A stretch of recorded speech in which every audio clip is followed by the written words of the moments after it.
In the heart of a forgotten Appalachian valley, where the wind carries the distant cries of despair and the moonlight is weak and pallid, stood the ancient structure of the Trans Allegheny Lunatic Asylum, its stone walls stained by decades of pain, its windows dark hollows that seemed to breathe. From the moment I first crept through its rusted gates on a storm-tossed night, I knew something malevolent watched me, something old and patient, and the door behind me clicked shut with the finality of a tomb.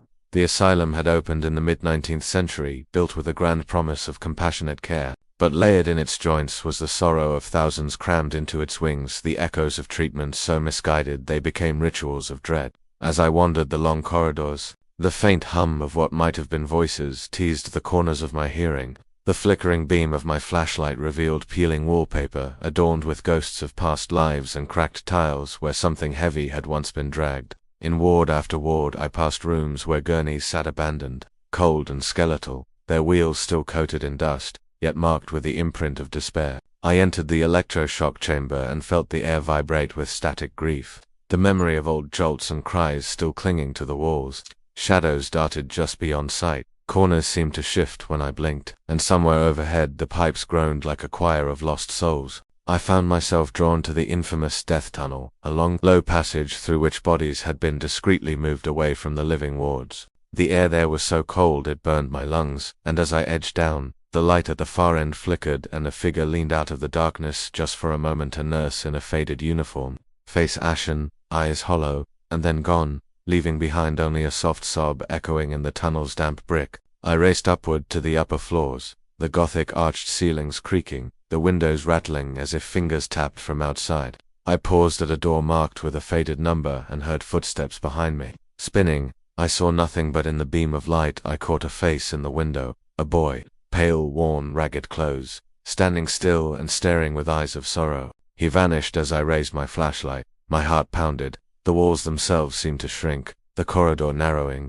pressing me inward. I heard the clang of chains somewhere, a metallic ring that echoed long after the sound stopped. I reviewed the asylum's history, learned how at its peak they held over 2,400 patients, far beyond its intended capacity, and methods, once considered care, now horrified. Treatments of isolation, lobotomies, restraints, patients admitted for fainting, laziness, or imaginary female trouble, the weight of lives uncounted, the sorrow, the injustice, all layered into the place like black rot. I tried to rationalize it, old wood drafts, my mind playing tricks, but when I turned into the main atrium I saw dozens of doors swing open simultaneously with no wind, the long line of cells forming a perfect dark tunnel behind me. Then they slammed shut with a thunderous crack that rattled my jaw and made me jolt. My flashlight flickered violently and died. I fumbled for my phone, but the light it gave was pale and inadequate. In that moment I sensed something cross the space beside me, a heavy, slow breath on my neck, a sorrowful whisper just at my ear, and I spun to face nothing. I ran the echo of my footfalls chasing me down the corridor, adrenaline coursing, but the halls seemed to twist, turn back on themselves, leading me past wards I had passed before and into a locked door that slid open by itself. I stumbled into a room lined with small cribs, children's cribs, forgotten dolls perched inside, faces cracked, limbs missing. I froze. A tiny giggle echoed in the corner, then the nursery door slammed behind me, the lights above buzzing then flicking off. For what felt like an eternity I sat in the dark, listening to the soft shuffle of something unseen circling my chair. Eventually I scrambled to my feet and pushed the door open, bursting into the hallway, heart pounding so loud I feared it would betray me. The building responded, lights flicked on and off in sequence, a tall shadow swept past the end of the corridor, the temperature dropped so quickly that I could see my breath.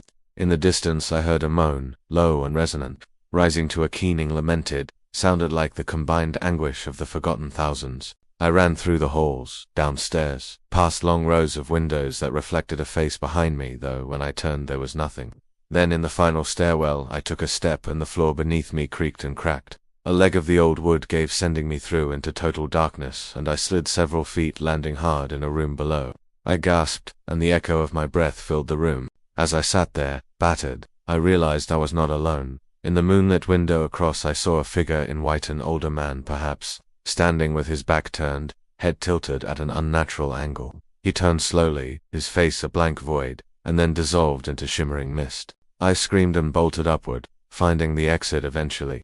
Bursting through the ancient doors into the night storm, the wind whipping, the gates groaning shut behind me. Outside I collapsed, drenched, adrenaline fading, heart still racing. I looked back. The asylum stood silent, its windows dark once more, the only sign of life, the faint flicker of a light in the far wing that hadn't been on when I entered. And though I left, though I fled, the fears I felt, the presence I sensed, lingered in me. Late at night I hear the creak of old wheels, the whisper of a chain sliding across stone, and I swear I see the boy's face at the window of my dreams, pale, ragged, sorrow in his eyes. The asylum claimed them, thousands of voices left unsung, and in its corridors the echo of their suffering remains. I know now, some places hold memory like a wound, and when you enter, you become part of the story, part of the sorrow. I will never forget the Trans Allegheny Lunatic Asylum, and I know it will never forget me.